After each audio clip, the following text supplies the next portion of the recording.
Sign here. The contract lands on the lacquered table with the weight of a guillotine blade. Naima Ellington stares at the cream-colored paper, at Clause 17 circled in red ink. Talent agrees to terminate all romantic affiliations deemed incompatible with sponsor brand values. The conference room smells like leather and something bitter. Maybe the coffee, maybe the dozen lawyers surrounding her like a jury already deliberated. Chairwoman Han Mi-suk sits at the head, jade brooch glinting under recessed lights. 64 years old, silver hair twisted into a chignon so tight it could crack stone. Miss Ellington, we're offering you complete funding for your sound library project. Seoul, Salvador, Lagos, Nairobi, Manila. 5 cities. Full autonomy. The woman's voice is silk over razors. All we ask is discretion. Naima's fingers curl around the pen. A Mont Blanc, heavy, probably worth more than her first car. Through the floor-to-ceiling glass, Seoul spreads below like a circuit board that never sleeps. 40 million lights that don't blink, don't care, don't know her name. Somewhere in that grid, Min Jae-han is in another boardroom, making another impossible choice. She thinks of the awning 6 months ago. The rain hammering Gangnam like percussion. His question, careful and curious. What does this rain sound like to you? A photographer shifts in the corner, camera already raised. This isn't just a signing. It's a performance. A public severance dressed as philanthropy, wrapped in legalese, delivered with a smile that doesn't reach the chairwoman's eyes. You'll be saving his company, the chairwoman continues, not unkindly. Her hands fold on the table, manicured, steady, the hands of a woman who's dismantled competitors and built dynasties. And funding your dream. Sometimes love means letting go. I learned that lesson 30 years ago. I'm offering you the mercy I never received. Naima looks up. Cameras ready. Lawyers poised like chess pieces. The pen hovers an inch from paper. Then the door opens. If someone offered you everything you wanted in exchange for the one thing you couldn't price, would you sign? Subscribe and stay with us. We promise stories that honor the complexity of love, the cost of courage, and the sound of choosing yourself. Let's see if she signs, and what it costs them both. 6 months earlier, Seoul decided to drown. Naima pressed herself under a narrow awning outside a shuttered Pojangmacha in Gangnam, her vintage Sennheiser headphones soaked. Her optimism drowned somewhere in the gutter rushing past her boots. The weather app had promised partly cloudy with a 20% chance of drizzle. Seoul's sky had responded with orchestral violence, timpani on glass towers, pizzicato on taxi roofs, a brass section of thunder that made her ribs vibrate and her recorder spike into the red. She laughed, couldn't help it. The sound surprised even her. A full-bodied thing that cut through the downpour like a flare, like joy refusing to drown. Baritone thunder with soprano aftershock. She muttered into her handheld Zoom H6, still running despite the wet. Ridiculous. Absolutely ridiculous. Does all weather get reviewed? Naima turned. The man beside her had appeared like a stage cue she'd missed. Tall, immaculate in a charcoal wool coat darkening with rain. No umbrella, no phone out, no irritation creasing his face. Just dark eyes and the faint smile of someone who'd forgotten how and was surprised to remember. Only the dramatic ones, she answered, shutting off the recorder and tucking it into her messenger bag. The boring weather doesn't get a critique. He should leave. She could see the black sedan idling at the curb 20 feet away, hazards blinking amber against the storm. A driver checking his watch with the nervous energy of someone whose boss is late for something important. This man had the posture of someone with 14 other places to be, shoulders squared, spine straight, the kind of stillness that comes from years of board meetings and power dynamics. But he stayed. "What does this rain sound like to you?" he asked, and his voice carried genuine curiosity, not the polite, performative interest of someone filling silence. Naima tilted her head, studied him properly now. Expensive coat, cashmere probably, with stitching so fine it was nearly invisible. Careful diction with a Seoul accent softened by international schooling. hands in pockets like he was hiding something. Probably the fact that he didn't know what to do with them when he wasn't signing documents or shaking hands in boardrooms. No wedding ring, no visible scars, just a man standing in the rain by choice when he had a warm car waiting. "You really want to know?" she asked. "I wouldn't ask otherwise." She rewound the recorder, hit play. The rain filled the space between them. Not white noise, but layered, textured, alive. Hear that low frequency? Around 80 hertz? That's water hitting concrete, the sidewalk mostly. The higher pitch, that's metal awning, probably aluminum thin gauge, resonates around 4,000 hertz. And that delay? She pointed upward without looking, her hand tracing the invisible path of sound. That's the echo off the building across the street. 4.2 seconds. Means it's about 70 meters away, factoring in humidity and air temperature. He listened. Really listened. Not the polite lean-in of someone waiting for their turn to talk.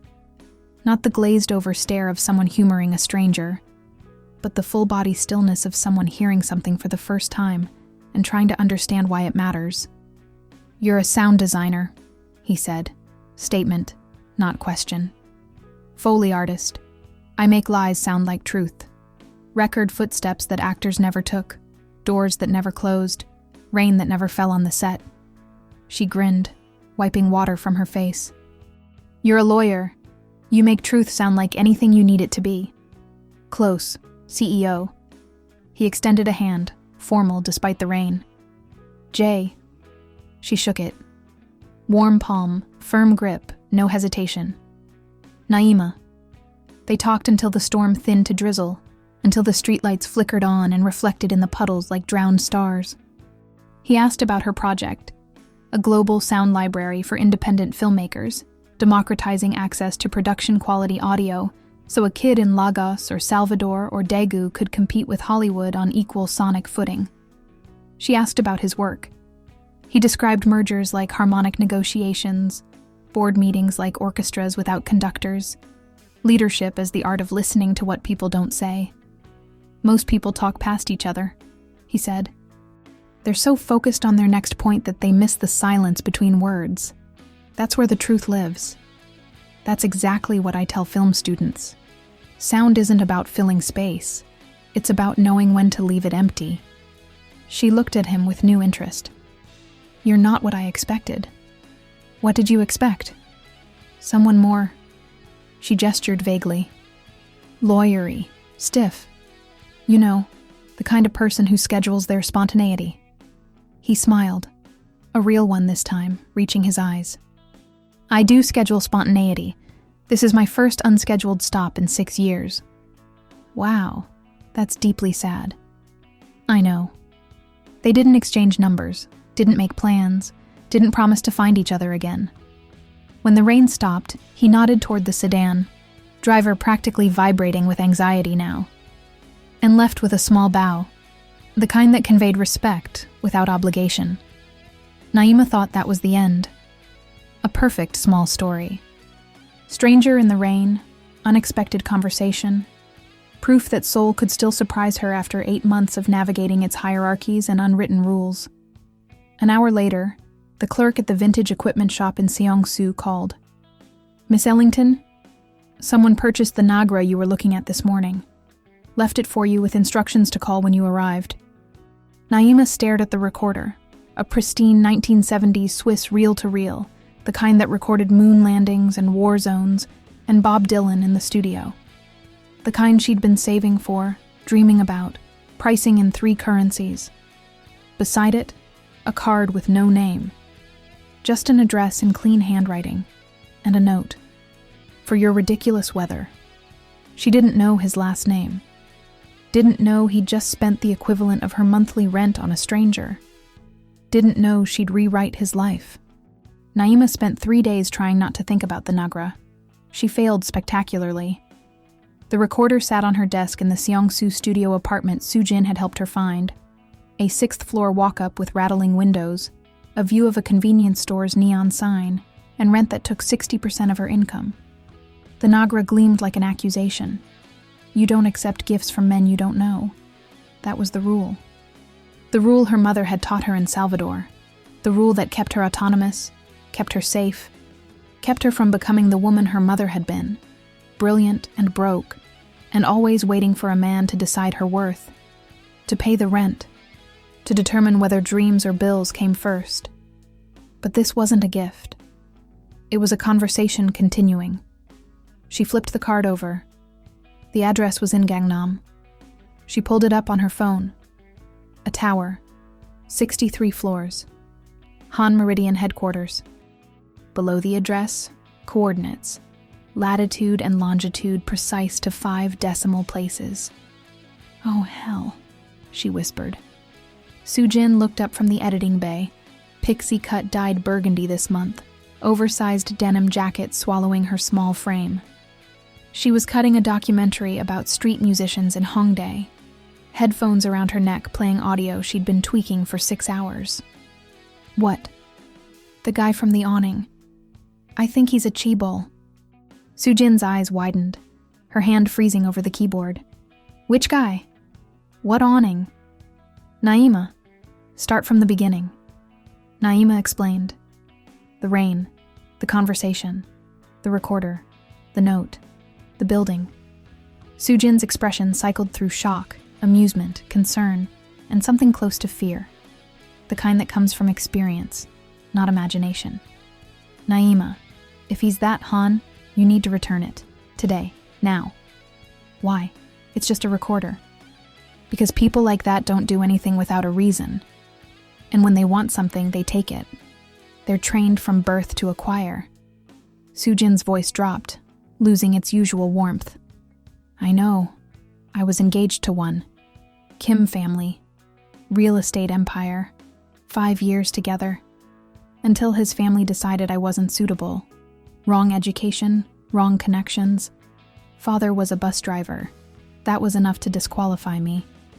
Naima studied her friend. 3 years of working together, sharing meals, navigating Seoul's indie film scene. Soo-jin had never mentioned it. "What happened?" "He chose them. Everyone does." Soo-jin turned back to the screen, but her hands weren't moving. "They offered me money, called it a transition fund. I told them to shove it. Took me 2 years to rebuild my reputation. His wedding photos were in Vogue Korea." Her jaw tightened. "Return it, or keep it and never see him again. Those are your only options." But the card had coordinates on the back, not the building entrance. Something else. Naima plugged them into Google Maps. A rooftop. She grabbed her equipment bag. The rooftop access required a code. Naima typed in the coordinates. Latitude and longitude converted to a 6-digit number using an algorithm she'd learned from a location scout in Sao Paulo, and the service elevator opened with a soft chime. 63 floors later, she stepped into wind and sky, and the dizzying sense of standing on top of the world. The rooftop was illegal, probably. No railings, just a wide expanse of sealed concrete and mechanical housings, humming with the building's respiratory system. Seoul at night sprawled in every direction. Neon and glass and steel, the Han River cutting through it like a dark artery. Bridges strung with lights like binary code. 10 million people pretending they weren't lonely. All of them generating sound that rose and mixed and became the city's voice. Jay stood near the edge, hands in pockets. Same coat. He turned when the elevator chimed. No surprise on his face. Just satisfaction. Like he'd been certain she'd come even when she wasn't. "You came. You left coordinates and a recorder I can't afford. What did you think would happen?" "Honestly, I thought you'd throw it away, or sell it. It's worth about $8,000. "I know. I've been saving for it for 2 years. Naima walked closer, stopped 3 feet back from the edge. The wind pulled at her curls, her coat, tried to push her toward or away. She couldn't tell which. "Why the rooftop? You said you capture sound. I thought you might want access to the best acoustics in Seoul. This building is designed to minimize echo. The concrete's treated with polymer compounds. The air circulation system runs at 18 decibels. Rain hits differently here. No obstructions, no competing frequencies." He gestured to the city below. It's yours. Anytime. The code changes monthly. I'll send it. She stared at him, trying to map this man onto the one she'd met under the awning. Same face, same voice, but now context flooded in.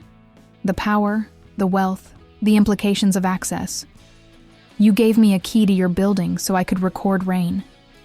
Yes. That's insane. Is it? He met her eyes, and the wind pushed his hair back, and she saw exhaustion carved into the lines around his mouth. You hear things other people don't.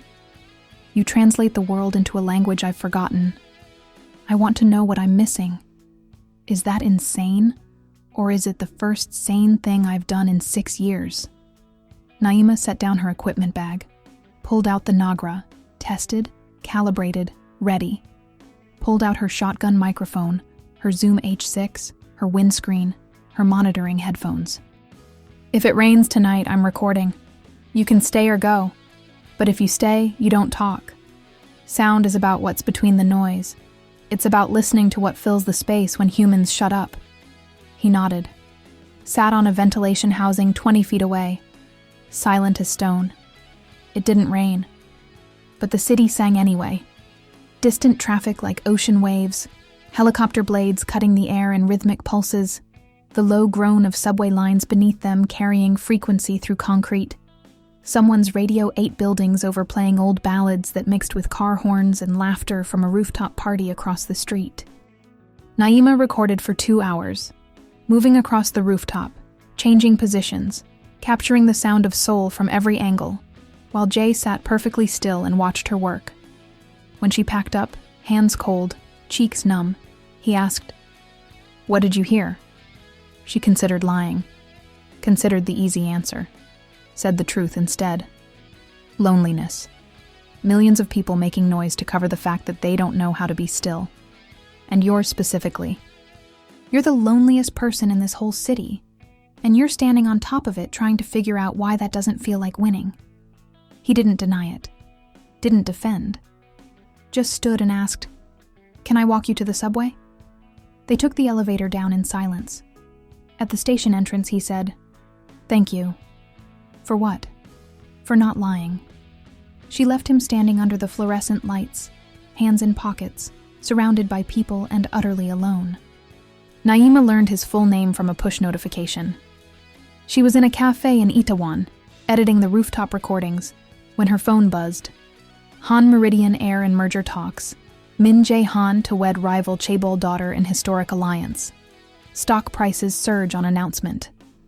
The photo showed Min Jae-han, the article clarified, CEO and only son of chairwoman Han Mi-suk, net worth classified but estimated at north of $2 billion, board seat since age 25, educated at Oxford and Harvard, architect of 3 major international acquisitions, standing beside a woman in a white gown at some gala. He looked carved from marble, expression neutral, posture perfect.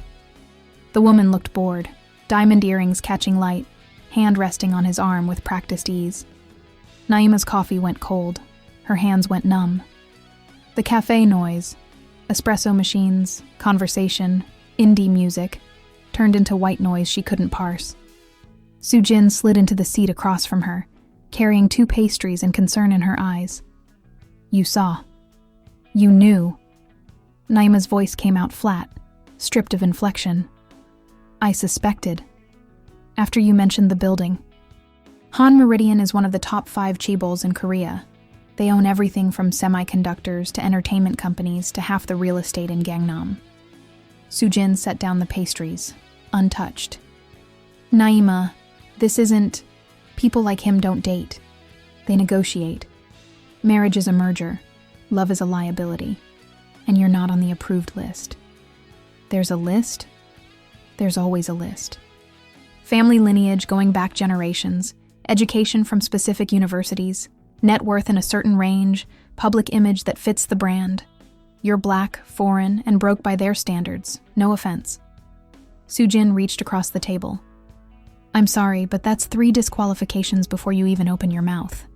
4, if you count the fact that you have opinions and don't apologize for existing." Naima looked at the article again. the merger, the wedding, the dynasty. She thought about the rooftop.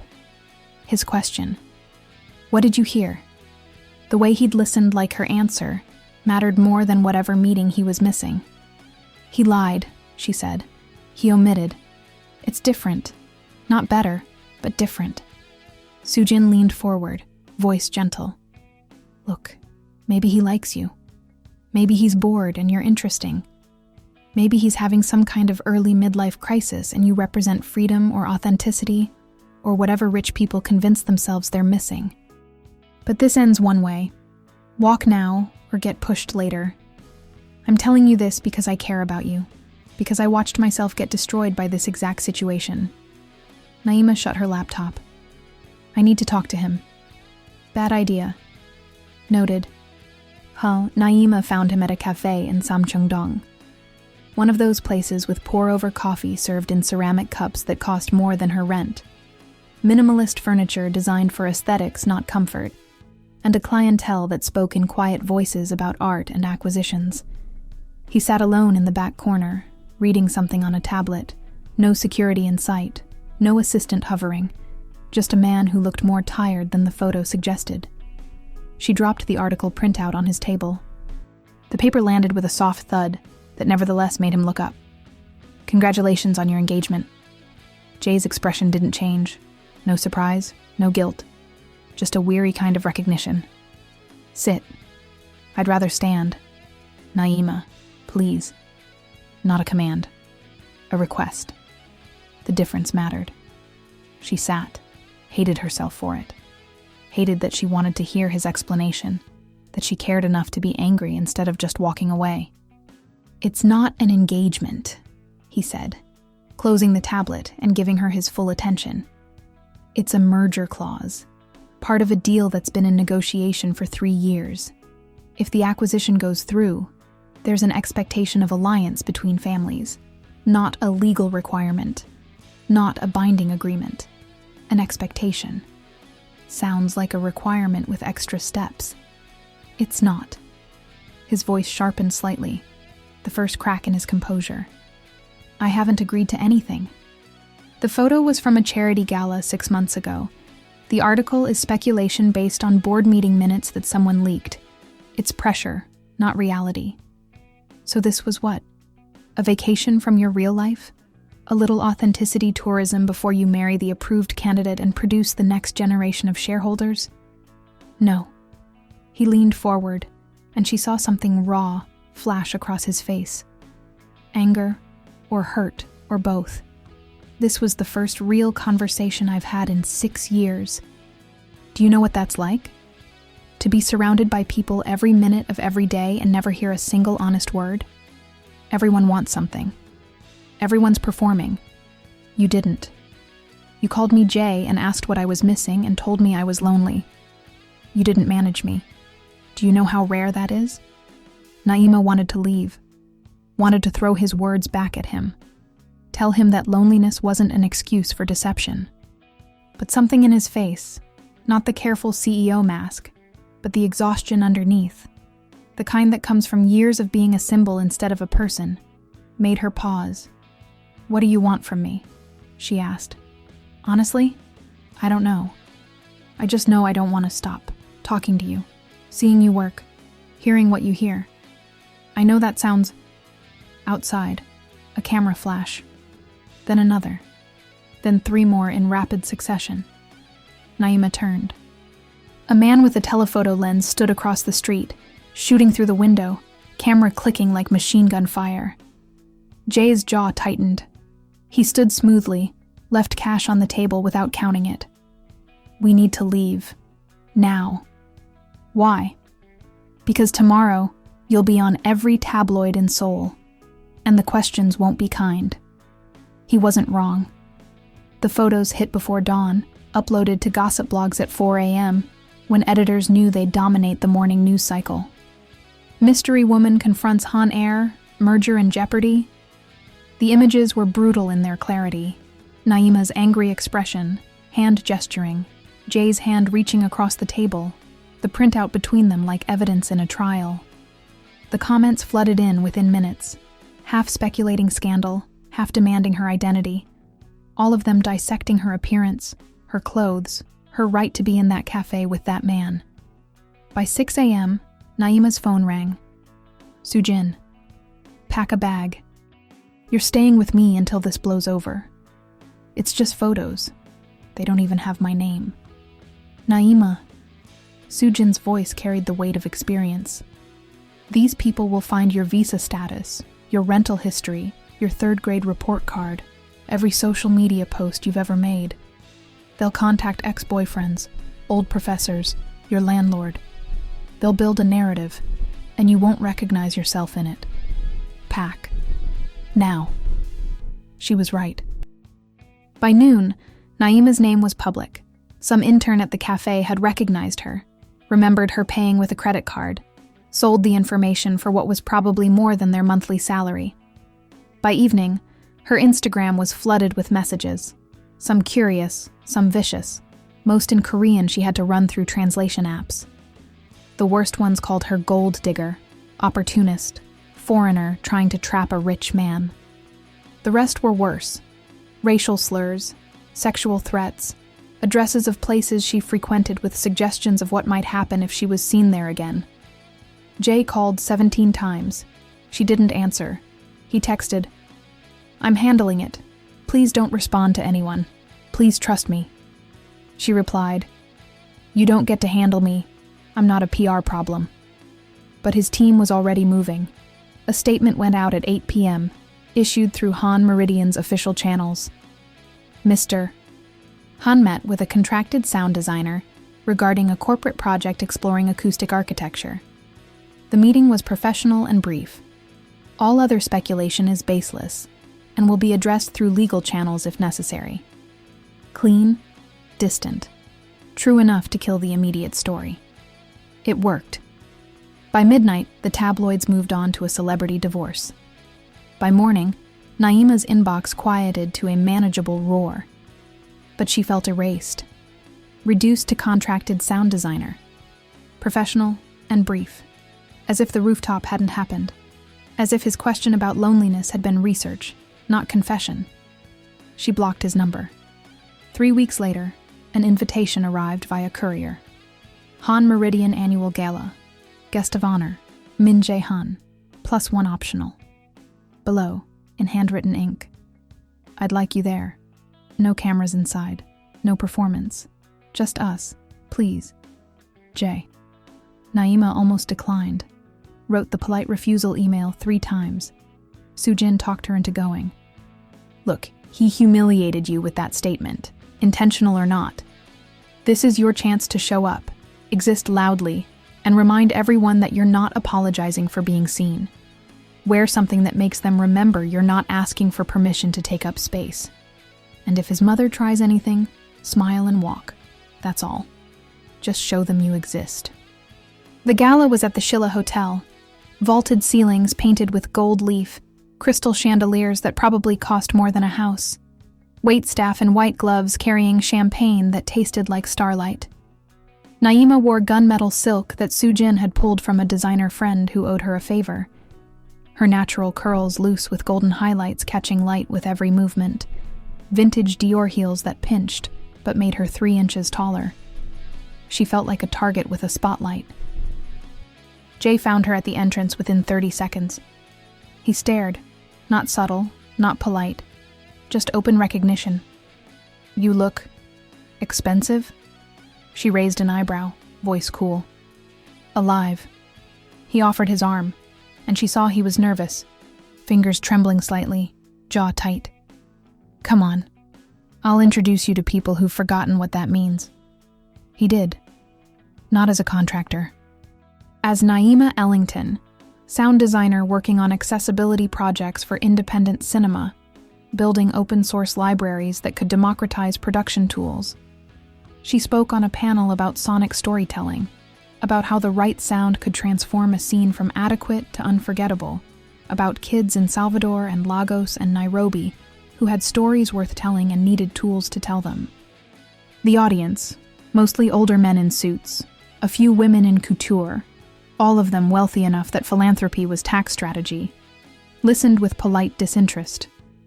Except one woman. Chairwoman Han sat in the third row, jade brooch glinting under stage lights, expression unreadable as carved stone, eyes tracking every gesture Naima made. After the panel, Jay walked Naima to the terrace. The Han River spread below, lit bridges reflecting in dark water, the city breathing its night rhythms. You were brilliant up there. Your mother hated every second. She doesn't hate easily, she calculates. Measures cost against benefit. Decides whether something is an asset or a liability. He leaned against the railing, far enough back to be safe but close enough to feel the drop. She's afraid of you. Why? I'm nobody. I don't have money or connections or the right last name. You're someone I chose. That's infinitely worse than being someone chosen for me. His voice dropped. She built her life on approved choices. I'm the product of an arranged marriage that she turned into something functional. Love came later, maybe. Respect, definitely. But choice? That wasn't part of the equation. And now I'm choosing you, and she sees her entire philosophy collapsing. Inside, a photographer from the Jungang Ilbo snapped a shot through the glass. Naima laughing at something Jay said, head tilted back, his expression as he watched her like she'd just explained quantum physics in a way that finally made sense. The next morning, the headline read, Mystery Woman Pitches Billionaire on Charity. Han Meridian Air announces new artist fund. Global sound libraries to receive unprecedented backing. The article was warm, humanizing. Positioned Naima as a visionary, Jay as a progressive leader. It should have been a win. Instead, her documentary sponsor called at noon. We're pulling funding, all of it, effective immediately. Why? Reputational risk. Our shareholders don't want to be associated with controversy. Your involvement with Mr. Han is causing brand complications. I'm sorry, it's not personal. Everything was personal. Sujin's studio was in chaos when Naima arrived. Papers scattered, laptop screens glowing with budget spreadsheets gone red, two producers arguing in the corner about distribution deals that no longer existed. The sponsor wasn't just pulling from Naima's project. They were threatening the entire production slate. 3 films in post-production, 2 in development, 2 years of work representing dozens of artists and crew members. They said associating with controversy endangers their brand positioning, Sujin explained, voice shaking with rage and fear. They mean you. They mean being seen with him. They want you gone from the project, maybe from Seoul. Naima felt her ribs tighten, breath shortening. I'll step down, credit someone else, remove my name from everything, whatever you need. It's not about credit. It's about you existing near him. They sent photos. You at the gala. You on the terrace. They're saying you're using the relationship for access, that your work lacks credibility, that you're a distraction from serious filmmaking. Sujin pulled up the email, hands trembling. The sponsor's legal team had attached a dossier, photos, social media screenshots, even the cafe confrontation. They're building a case that you're compromising our artistic integrity. It's racist, classist bullshit, but they have the money. Naima read the email, words blurring. 5 years building her reputation. 1 relationship, 1 attempt at human connection, erasing it. I'm sorry. I'm so sorry. This is my fault. This is systemic racism and misogyny weaponized through capital, none of which are your fault. Sujin gripped her shoulders. But we need to make a choice. Fight, and probably lose everything, or I'll end it, with Jay. Publicly if needed. Whatever makes this go away. She called him from the studio steps, traffic roaring past, sunset turning the sky the color of bruises. We need to stop seeing each other. Silence on the line. Then, carefully. Why? Because every time we do, my life gets smaller. My project loses funding. My friends lose their livelihoods. I can't... Her voice cracked, composure shattering. I can't lose this, Jay. It's all I have. It's the only thing I've built that's mine. And you're destroying it just by existing near me. Let me fix it. I'll call the sponsor. I'll replace the funding myself.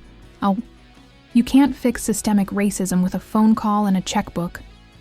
The words came out sharp, louder than intended. People on the street turned to look. She lowered her voice. Every time you try to solve this, you prove their point.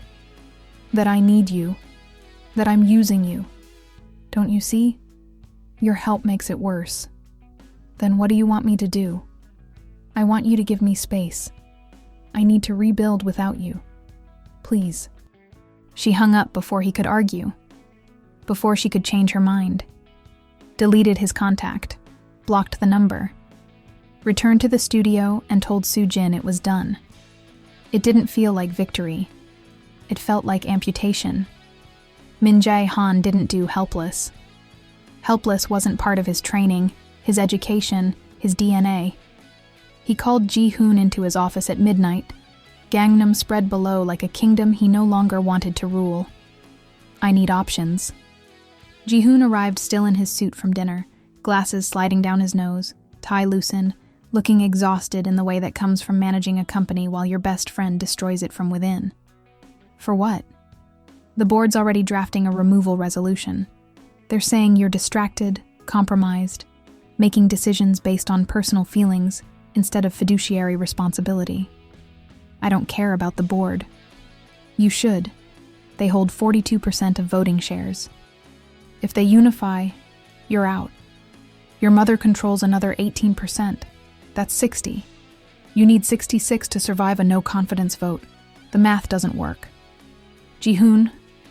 Jay turned from the window, and his friend saw something in his face that hadn't been there in years.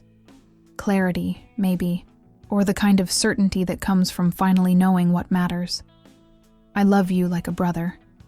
You paid for your grandmother's surgery with money you thought came from her insurance, and you never knew I routed it through 3 accounts so you'd accept it. You're the only person in this building who tells me the truth.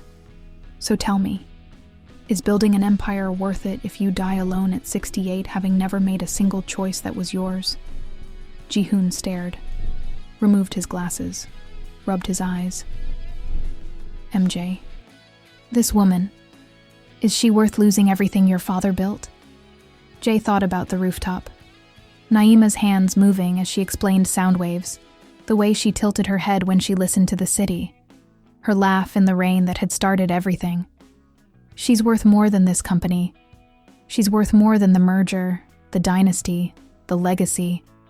And I'm going to lose her anyway if I don't become someone worth choosing. Then you're going to lose both, the company and her. Maybe. But at least I'll know I tried. Jay didn't sleep. Reviewed contracts, bylaws, shareholder agreements, precedents going back 30 years.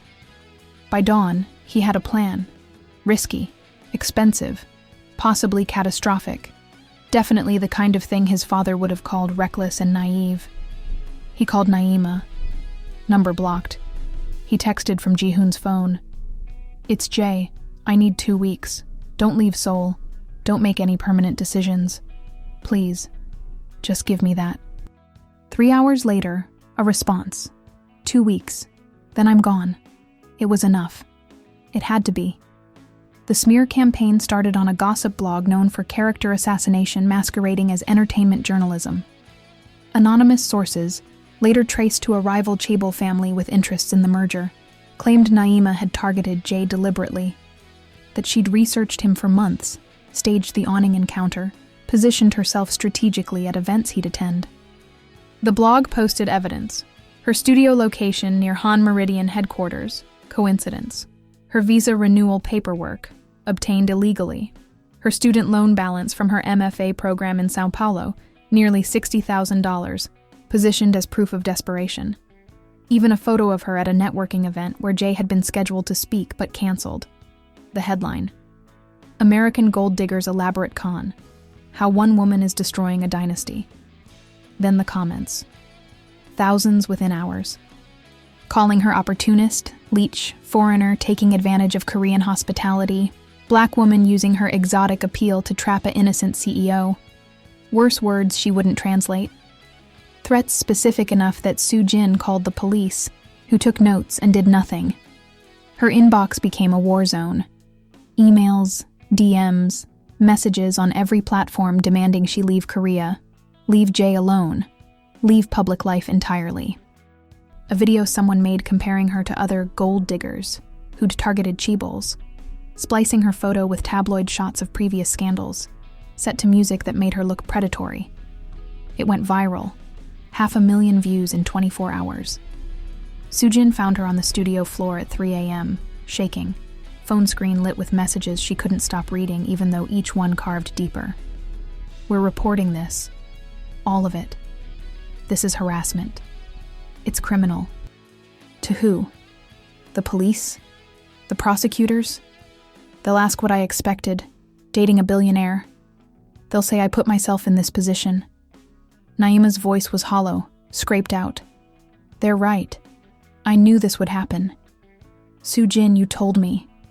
You warned me exactly this. And I didn't listen because I thought, I don't know what I thought. That being right would matter. That love could outweigh logistics. She laughed, broken. This is my fault. This is racism and misogyny.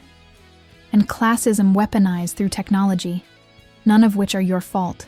These people don't know you. They're attacking a story they invented. Soojin sat beside her, shoulder to shoulder. But I understand if you need to leave. If staying isn't worth this. Naima booked a flight to São Paulo. One way, leaving in 3 days. Long enough to pack, close accounts, say goodbye to a city that had promised opportunity and delivered demolition.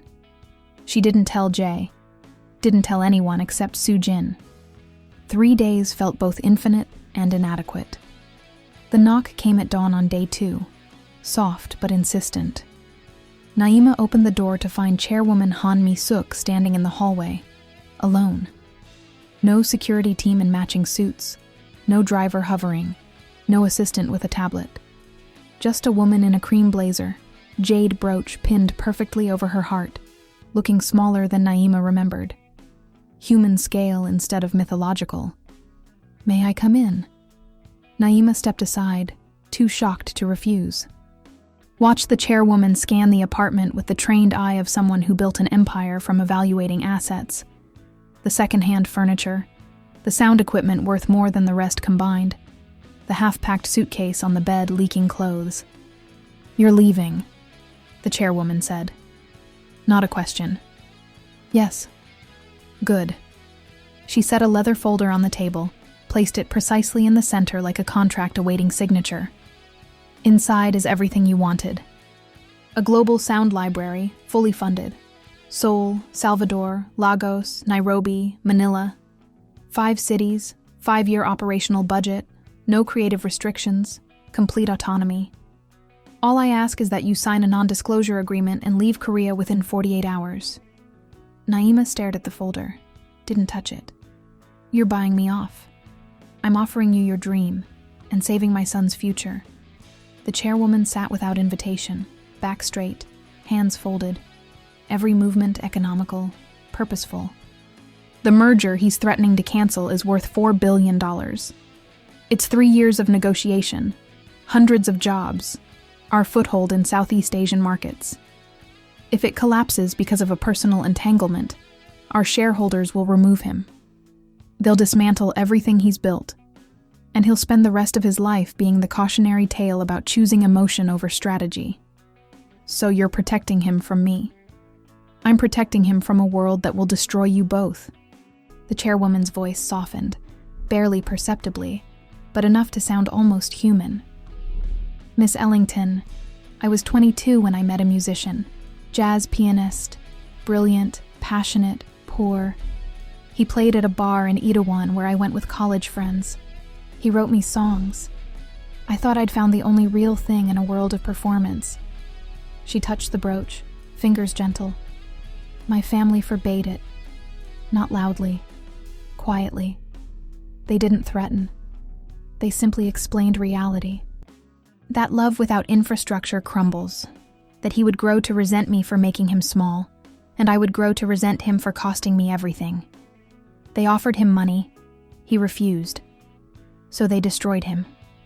Made sure he couldn't work, couldn't tour, couldn't get booked anywhere in Seoul. Within a year, he left Korea. I never saw him again. Naima felt her throat tighten. And you married the man they chose.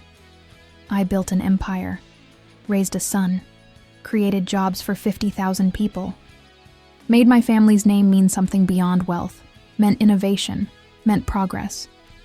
But I did it alone. My husband respected me, never loved me. He died having never known what my favorite song was.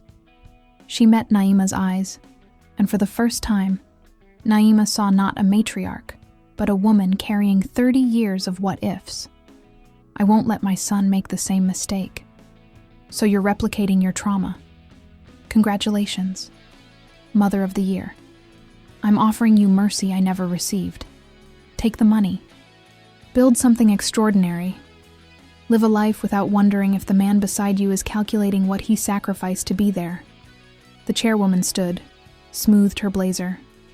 Love shouldn't cost everything. If it does, it's not love. It's just expensive codependency. She walked to the door, paused with her hand on the handle. He'll forgive me eventually. He's my son, but he'll never forgive you for the life he didn't get to live. The company, the legacy, the purpose he built before you. That's what you'll be taking from him. And one day, maybe 10 years from now, maybe 20, he'll look at you and see the price instead of the prize. The door closed. Soft click like a vault ceiling. Naima stood in the silence, staring at the folder. Opened it with shaking hands. The contract was real. 5 cities, $12.5 million over 5 years. Her name listed as founder and director. Autonomy clause ironclad. Everything she'd dreamed of since graduate school when she'd recorded her thesis project on borrowed equipment and maxed out credit cards. All she had to do was disappear. Naima told Soo-jin that night over soju and silence in a pojangmacha that smelled like grilled meat and regret. Her friend didn't try to stop her. Didn't argue or present counterpoints. Just listened as Naima explained the offer, the impossibility of staying, the mathematical certainty that love plus sacrifice equals resentment. When Naima finished, Soo-jin reached across the table and gripped her hand. I understand. I really do. But can I tell you something I learned? Soo-jin's eyes were wet. When I let my fiancé's family scare me away, I told myself I was being mature, realistic, that I was saving him from a hard choice. But what I actually did was make his choice for him. I decided he was too weak to fight, too conditioned to break pattern. And maybe I was right, but I'll never know. And that's the part that still hurts. Not that I lost him, but that I never gave him the chance to choose me. This is different. The stakes are higher. The stakes are always high.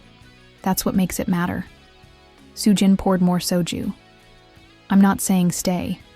I'm saying make sure you're leaving for you, not for him. Because martyrdom looks like love, but it's actually just fear in a fancy coat.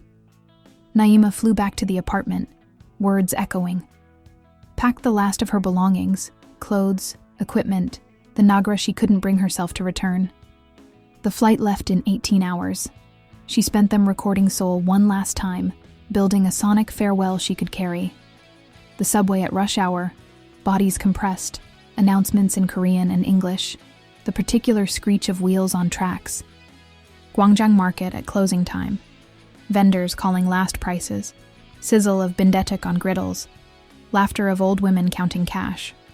The Han River at midnight, water lapping stone, distant traffic, someone playing guitar on the opposite bank. Rain starting again on Gangnam streets, the city she'd learned to love now saying goodbye in the only language they shared. She ended at the awning. The pojangmacha was open now, strings of lights swaying in the wind, the smell of tteokbokki and soju thick enough to taste. She stood where she'd stood 6 months ago when nothing was complicated yet, pressed record on the Nagra, and found Jay sitting on the curb, drenched, no umbrella, coat soaked through. Your 2 weeks aren't up, she said, voice breaking despite her intention to stay strong. I know, but Ji-hoon's assistant's cousin works for the airline. He saw your booking. He looked up, rain streaming down his face, mixing with something else.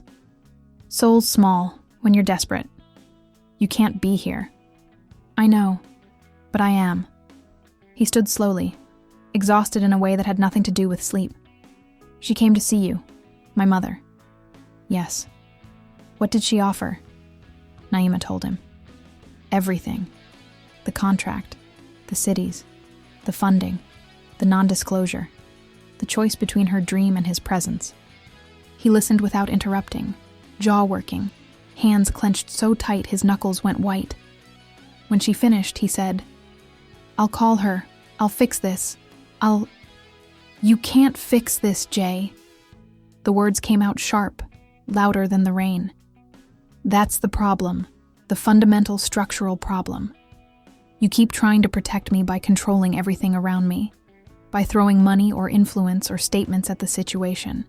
But every time you do, you prove their point, that I need you, that I can't exist in your world without your intervention.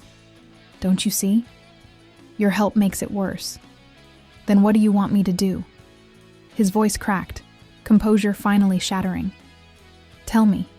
I'll do anything. I want you to tell me what you want.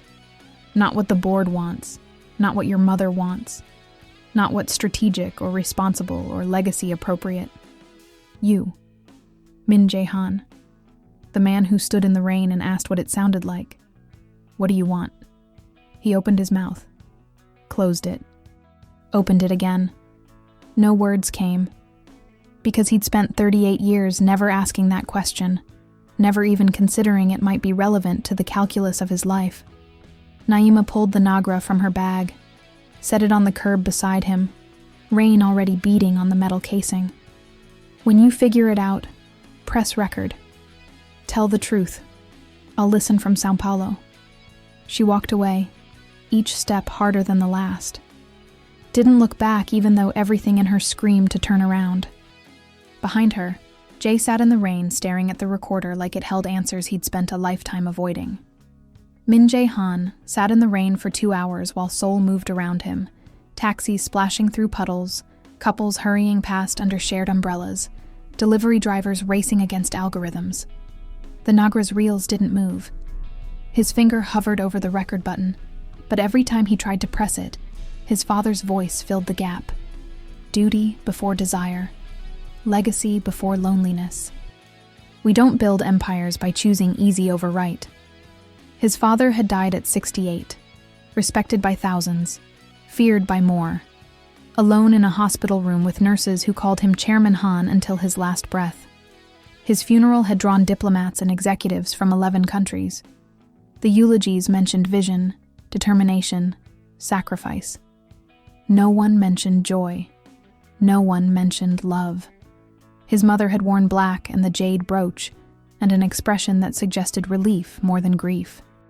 Jay picked up the recorder, pressed play instead of record, needing to hear her voice one more time before he made whatever choice came next. Static then. Baritone thunder with soprano aftershock. Ridiculous. His own voice, younger somehow, unguarded. What does this rain sound like to you? And her laugh, full and unfiltered and so alive it hurt to hear. He stood, walked into Han Meridian headquarters at 4 a.m. I soaked, past the security desk where the night guard started to ask questions, then thought better of it. Into the executive elevator, 63 floors up. Into the boardroom that smelled like leather and ambition and all the careful choices that had brought him to this moment. By 6 a.m., he drafted a proposal that would either save him or destroy him. No middle ground, no hedge, no safe third option. By 8 a.m., he'd called an emergency board meeting for 10 a.m. Sharp, mandatory attendance, no proxies, no substitutions. By 9 a.m., Ji-hoon had read the proposal and said, "You're insane. This is insane. I love you, but you're absolutely insane." "Probably," Jay agreed, "but I'm also done being careful." By 9:45 a.m., he was ready to burn it all down. The board convened at 10 a.m. sharp in the main conference room with the view of Gangnam spread below, like a kingdom under evaluation. 16 shareholders. Chairwoman Han at the head, jade brooch catching morning light. Ji-hoon to Jae's right, expression unreadable behind his glasses. The merger contracts sat in the center of the table like evidence in a trial that would determine the next decade of their lives. Jae stood. The room quieted. Thank you all for coming on short notice. I'll be brief. I'm canceling the merger. Silence, then eruption. You can't. The contracts are binding. This is breach of fiduciary duty. $4 billion. Your father would never. Jae raised a hand. Waited. When the room quieted, he placed the Nagra on the table, reels visible through the clear casing. 6 months ago, I stopped in the rain and met someone who asked what I was hearing.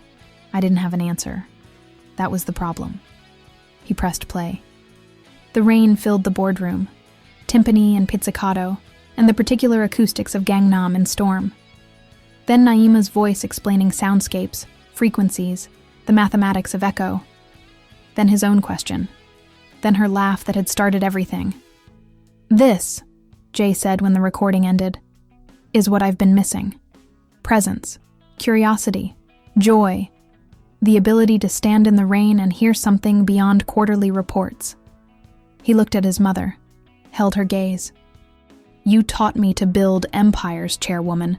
You taught me strategy and sacrifice and the long game, but you never taught me what they're for. What's the point of controlling 50,000 jobs if you die never knowing what you wanted beyond control? Minjae.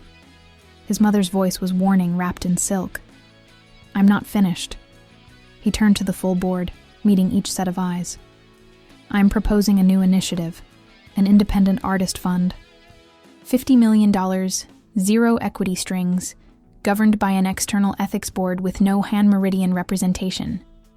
Open source sound libraries, production equipment grants, mentorship programs. It'll cost us short-term capital. Stock will probably drop. Some of you will lose money on paper. But it'll position Han-Meridian as a company that builds culture, not just infrastructure. That invests in human potential, not just profit potential. And if we refuse? Park Sung-ho, the oldest board member, asked. His family had been early investors, their fortunes tied to Han's success for 2 generations. Then I resign, effective immediately. Jae's voice was steady, no tremor, no doubt. I'll sell my shares to the highest bidder. Watch this company turn into exactly what my father feared in his private moments. A machine with no memory, no purpose beyond accumulation. You'll make money. You'll be fine. But you'll become irrelevant within a decade because culture moves faster than capital now, and we'll have missed our chance to matter. Ji-hoon removed his glasses, rubbed his eyes. You're betting everything on a woman you've known 6 months. I'm betting everything on becoming the man I should have been 6 years ago. The man my father might have been if anyone had given him permission. Jae met his friend's gaze. You paid for your grandmother's surgery with money you thought came from insurance. You never knew I routed it through 3 accounts so you'd accept it without the weight of obligation. You think I don't know what loyalty looks like? What sacrifice costs? I'm not asking you to understand. I'm asking you to let me choose my own version of it. Ji-hoon stared. Then, slowly, nodded. I'm in. The fund, not the merger. The chairwoman's expression didn't change. Carved jade, giving nothing. A vote, then, all in favor of the artist fund and canceling the merger, knowing it will cost us the Southeast Asian acquisition and likely tank our stock price for at least 2 quarters. Hands rose, slowly. Ji-hoon first, then Kim Min-jung, the youngest board member, then 2 more, then Park Sung-ho, surprising everyone, then 3 more in quick succession, 9 hands, 7 still down, exactly the threshold needed. The chairwoman stood without speaking, unpinned the jade brooch from her blazer, set it on the table like an offering or a surrender, walked out without looking back. The stock dropped 8% in the first 20 minutes of trading, 12% by lunch. Financial analysts called it reckless, emotional, the beginning of the end for Han Meridian's dominance. Jay pocketed the Nagra, called Naima's number. Still blocked. He texted from Ji-hoon's phone. I pressed record. Come listen. Her flight boarded in 3 hours. The market responded with brutal efficiency. Han Meridian shares plummeted, 8%, 12, 15 by 2 p.m., when trading was temporarily halted for volatility. Analysts issued downgrades. Investors threatened lawsuits for breach of fiduciary duty. The business press ran headlines ranging from sympathetic to scathing. Han Meridian CEO chooses heart over profit, and the $4 billion breakup, and when love destroys legacy, a cautionary tale. The press conference was scheduled for 6 p.m. Prime time, maximum viewership, the moment that would define how this story got told for the next decade. Ji-hoon found Jay in his office at 4 p.m., staring at the rain starting again outside, the city blurred through water on glass. You know they'll destroy her if you mention her name. The press, the public, everyone looking for someone to blame. She'll become the villain of this story, the foreign woman who seduced a CEO into betraying his duty. I know. Then what's the play? How do you thread this? Tell the truth without telling the whole truth. I tell them I'm building the company my father wanted, but was too afraid to create. That profit without purpose is just accumulation. That legacy means nothing if the people who inherit it don't know why it was worth building. Jay turned from the window. I don't mention her. I make this about philosophy, not romance. About evolution, not rebellion. And if they ask about her directly, you know they will. I'll say she taught me to listen. That our conversations made me re-examine my priorities. That I'm grateful for her perspective. Nothing more. Nothing that gives them ammunition. Ji-hoon crossed his arms, studied his friend with the same analytical gaze he used in boardrooms. For the record, I think you're insane.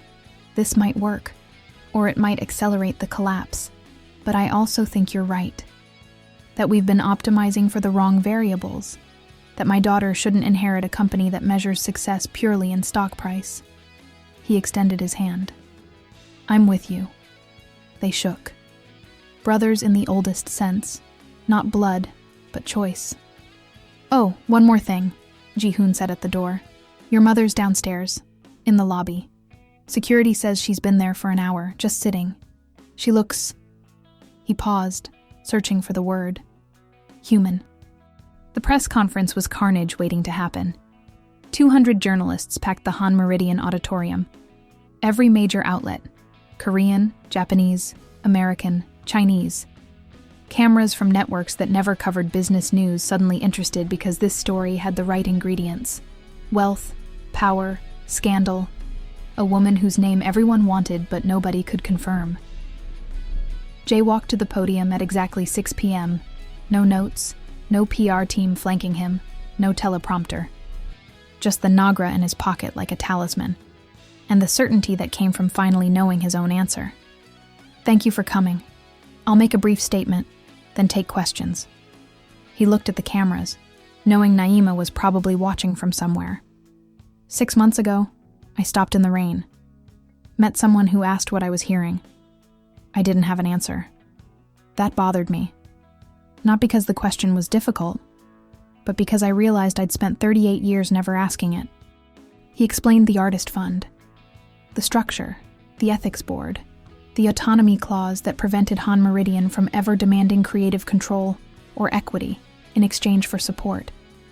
We're not investors seeking return. We're witnesses. That's the difference. We're saying your work matters whether or not it makes us money. That culture has value beyond monetization. A reporter from Chosun Ilbo raised her hand. Didn't wait to be called. Mr. Han, is this decision connected to your relationship with Naima Ellington, the American sound designer you've been photographed with? The room held its breath. Every camera focused. This was the moment. He could deflect, deny, protect her by erasing her, or tell enough truth to honor what they'd shared without destroying her in the process. Miss Ellington is a brilliant artist who taught me that listening is an act of respect. that the space between sounds is where meaning lives. That presence matters more than productivity. I'm grateful for those conversations. But this fund isn't about her. It's about everyone who's been told their voice doesn't matter because it doesn't generate immediate profit. She was a catalyst, not the cause. The cause was my own realization that I was building a legacy I didn't believe in. Are you still involved with her? My personal life is private. Next question. Another reporter. Your stock dropped 15% today. Shareholders are threatening legal action. Do you regret the decision? I regret not making it sooner. Your father spent 40 years building this company. Some say you're destroying his legacy. My father died alone at 68, surrounded by people who called him chairman until his last breath. I don't want that legacy. I want to build something he might have built if anyone had told him it was allowed. Jay's voice softened. He was a brilliant man who confused control with care. I'm trying not to repeat that mistake. The conference ended 20 minutes later. Stock stabilized at minus 12%. Bad, but survivable. The fund made international news, positioned as either visionary or reckless depending on the outlet's editorial stance. Business schools would debate it for years. But Jay's phone stayed silent. No message from Ji-hoon's number. No sign that Naima had watched or heard or cared. Her flight had boarded 40 minutes ago. Naima sat in Incheon Airport, Gate 42, boarding pass in hand, watching the final boarding call flash on the screen. Soo-jin had texted 30 minutes ago, "Turn on the news. Now." She'd watched the press conference on her phone, earbuds in, surrounded by travelers who had no idea they were witnessing her life rewrite itself in real time. Watched Jay dismantle his own empire with the precision of a man who'd finally stopped being afraid. Watched him refuse to use her name, to blame her, to make her the story. Watched him choose integrity over image and nearly destroy himself in the process. The final boarding call echoed through the terminal. São Paulo. Safety. The life she'd planned. Her mother, her childhood friends, the studio she'd dreamed of building on Rua Augusta, where rent was cheap and talent was hungry. Or Seoul. Risk. The life she hadn't imagined but couldn't stop wanting. She pulled out her phone. Typed carefully. You pressed record. What did you say? 3 dots appeared immediately. Disappeared. Reappeared. Then words. I said I want to build something that matters. With someone who reminds me why it matters. With someone who isn't afraid to tell me when I'm wrong. I said I've spent my whole life making careful choices and I'm tired of being careful. I said, I love you, and I don't care what it costs. Naima read it 3 times. Each word landing like percussion, like thunder with soprano aftershock. Ridiculous and perfect. She stood, walked to the counter, past the line of passengers waiting to board. I'd like to cancel my ticket. The gate agent blinked. Ma'am, the flight is boarding now. I know. Cancel it anyway. She walked back through security, through customs, into arrivals where Seoul waited with all its complications and possibilities. Pulled up Ji-hoon's number, texted. Tell him I'm coming to the office. Tell him not to move. Then she called Soo-jin. I need a ride to Gangnam, fast. And I need you to stop saying I told you so before you even start. Soo-jin laughed, the sound carrying relief and joy and a dozen other emotions. I told you so. 6 months later, the Seoul Sound Library opened its doors in a renovated factory in Seongsu. 3 floors of equipment, isolation booths, an archive room that smelled like possibility. 80,000 samples in the initial catalog. Open source, free access. Tutorials in 14 languages. Filmmakers from 27 countries attended the launch. Naima gave the opening speech in English, Portuguese, and halting Korean that made Soo-jin cry laugh and earned applause for effort, if not accuracy. Sound is memory, she told the crowd, standing on a makeshift stage with equipment around her instead of fancy decorations. It's the rain that trapped 2 strangers. The laugh that rewrote a contract. The silence between words where we finally hear each other. This library exists because someone asked what rain sounded like and actually waited for the answer. That's what I want this space to be. A place where listening matters more than speaking, where stories get told by people whose voices haven't been loud enough yet. Jay watched from the back.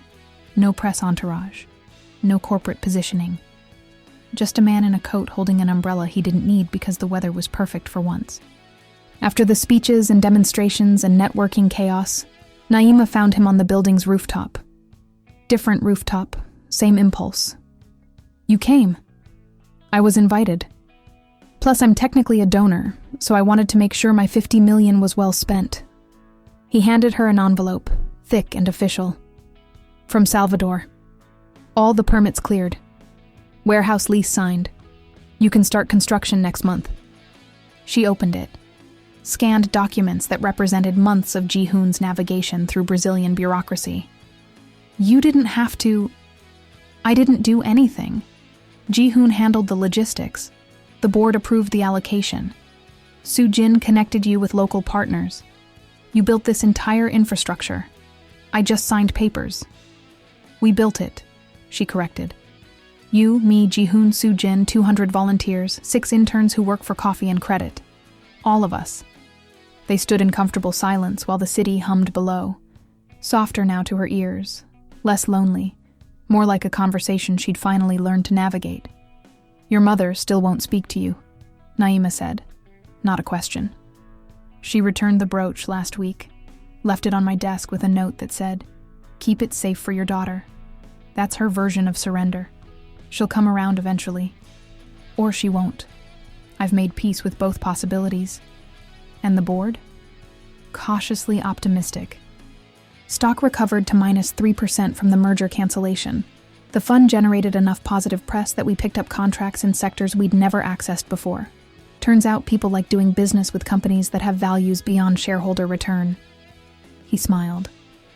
Ji-hoon called it accidental genius. I called it luck. I call it listening. Naima laughed, the same full-bodied sound that started everything. Seoul caught it, mixed it with traffic and music, and the evening call to prayer from a mosque in Itaewon, turned it into part of the city's symphony. You're still terrible at small talk, she said. I'm working on it.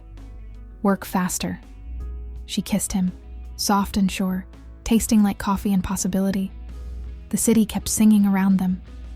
In Korean superstition, opening an umbrella indoors brings bad luck. Invites rain where it shouldn't be. Disrupts the natural order. Tempts fate to prove you wrong. Jay opened his on a clear afternoon in May, standing in Naima's studio while she recorded the sound of fabric snapping taut, ribs extending, the particular acoustic of synthetic material stretched over metal frame. You're going to curse us, she said, grinning, make position to capture every nuance. I'm testing a theory. Which is? That some rules are worth breaking. He held it over both of them, even though the ceiling was dry and sunlight streamed through the windows. That luck is just another word for choosing the hard thing because it's right. That superstitions only have the power we give them. She recorded the umbrella, the laughter, his voice asking one more time with genuine curiosity, "What does this sound like to you?" "Home," she answered. "It sounds like home." 6 months later, they opened the Salvador Library. Smaller than Seoul's, but packed with equipment and energy and local artists who'd been waiting for exactly this resource. Then Lagos, then Nairobi, then Manila. Each opening felt like planting seeds, like starting conversations that would outlive them both. The fund expanded beyond sound design, visual effects software, camera equipment grants, editing suite access, mentorship programs pairing established artists with emerging ones. Han Meridian's stock not only recovered but grew. The company became a case study in conscious capitalism, proof that values and value weren't mutually exclusive. The chairwoman attended the first anniversary gala, without the jade brooch, wearing navy instead of her usual cream, shaking Naima's hand with something close to respect, if not warmth. She donated an additional $10 million to the fund, anonymous until Ji-hoon accidentally let it slip. When confronted, she'd said simply, "My husband would have hated this. That's how I know it's right. Soojin's Studio won at Busan, then Cannes, then submitted Korea's entry for the Academy Awards. A documentary about street musicians that used samples from Naeema's first Seoul recordings. Jihoon proposed to a librarian he met at the Seoul opening, someone who'd grown up in Busan, and understood what it meant to choose your own path against family expectation. The tabloids moved on to other scandals, other romances, other chaebols making more predictable choices. Occasionally, someone would recognize Naeema and Jay at a cafe or market, snap a photo, post it with commentary ranging from supportive to skeptical. They learned to live with being watched, to find privacy in plain sight, to build a life that didn't require hiding, but didn't perform for approval either. And every year on the anniversary of the awning, Jay and Naeema returned to Gangnam, stood under that narrow shelter outside the Pojangmacha that still sold tteokbokki and dreams, waited for the rain. Sometimes it came, timpani on aluminum, soprano aftershock, ridiculous and perfect. Sometimes it didn't, and they stood there anyway, recording the sound of Seoul on clear nights. The traffic, the voices, the music bleeding from clubs, the particular frequency of a city that never quite sleeps. They always stayed. That was the point. 3 years after the awning, Naeema Ellington stood on a stage in São Paulo accepting the Creative Commons Innovation Award for democratizing production resources across 5 continents. In her speech, delivered to an audience of filmmakers, activists, and technology developers, she said, "Sound is memory made tangible. It's the rain that trapped 2 strangers under an awning in Gangnam. The laugh that rewrote a corporate strategy. The silence between words where we finally hear each other beyond the noise. This award isn't mine. It belongs to every artist who contributed samples, every student who believed their story mattered, every volunteer who believes access is a human right, not a luxury." In the audience, Min Jae-han recorded it on the Nagra, the same one he'd bought in a shop window 6 years ago because a woman had called the weather ridiculous and made him remember what joy felt like. The reels turned slowly, capturing her voice for the archive they were building together, proof that some moments deserve preservation. After the ceremony, they walked through Liberdade, the Japanese district, cherry blossom season filling the air with petals and rain starting soft and warm. He didn't open the umbrella, neither did she. They'd learned that getting wet together was sometimes better than staying dry alone. "Do you ever regret it?" she asked, not for the first time. The stock drop, the scandal, the years your mother wouldn't speak to you, the merger that could have made you one of the most powerful people in Asia. Jay thought about it. Really thought, the way she'd taught him. "I regret not doing it sooner. I regret the haircut I had during the press conference. I regret not learning Portuguese faster so I could understand your mother's jokes." He pulled her closer. "But choosing you? Building this? Never. Liar. Okay. Sometimes I regret the paperwork. International nonprofits generate an unreasonable amount of forms." She laughed, the sound echoing off buildings, mixing with the rain, becoming part of São Paulo's soundscape, the way it had become part of Seoul's. Somewhere across the ocean, students were downloading samples they'd recorded. Filmmakers were building worlds from sounds captured in markets and subways and rooftops. A teenager in Nairobi was recording her grandmother's lullaby, would turn it into a score that would win awards and break hearts. Back in Seoul, the sound libraries hummed with activity. Workshops, recording sessions, collaborations that crossed borders and languages. Han Meridian continued growing, not despite the fund but because of it, attracting talent and partnerships that valued innovation over orthodoxy. In a safe deposit box in Gangnam, a jade brooch sat beside a wedding invitation. Simple card, no merger clause, no board approval required. Just 2 names and a date in October when the rain was most likely. The ceremony would be small. 2 countries represented, multiple languages spoken. No press, just people who'd chosen to show up. And in São Paulo, under an awning they didn't technically need, 2 people stood close and listened to the storm, recording it for an archive that would outlive them both. "What does this rain sound like?" Jay asked, The same question that started everything, still curious after all this time. Naima smiled, listened past the obvious answers to what lay beneath. Like we chose right. Like choosing keeps meaning something. Like the conversation isn't finished. The Nagra recorded it. Her voice, his question, the rain on metal and stone, the city singing around them. Proof that some promises are kept. That some loves are worth the cost. That sometimes the best decision you'll ever make is to stay in the rain with a stranger and ask what they hear, then actually listen to the answer. Because the answer might just rewrite your life. Not easily, not without cost, but completely. And when the rain stopped, they'd pack up the equipment, walk back through streets that smelled like rain-washed concrete and street food and possibility, and start planning the next library. Maybe Buenos Aires, maybe Accra, maybe Mumbai. Wherever the next conversation waited. They'd stay. They'd keep staying. That was what mattered. Not the grand gesture, but the daily choice to keep choosing. To keep listening. To keep building something that honored both the rain that brought them together and the work that kept them there. Some stories don't end. They just expand. Two people. One awning. A choice to stay that kept meaning something new every single day. If this story reminded you what love sounds like when it's real, when it costs everything and means even more, share it with someone who needs to hear it. And let us know. What does courage sound like in your city? What does choosing sound like when the easy answer is walk away? Subscribe for more stories that honor the complexity of love, the mathematics of courage, and the sound of building a life worth recording.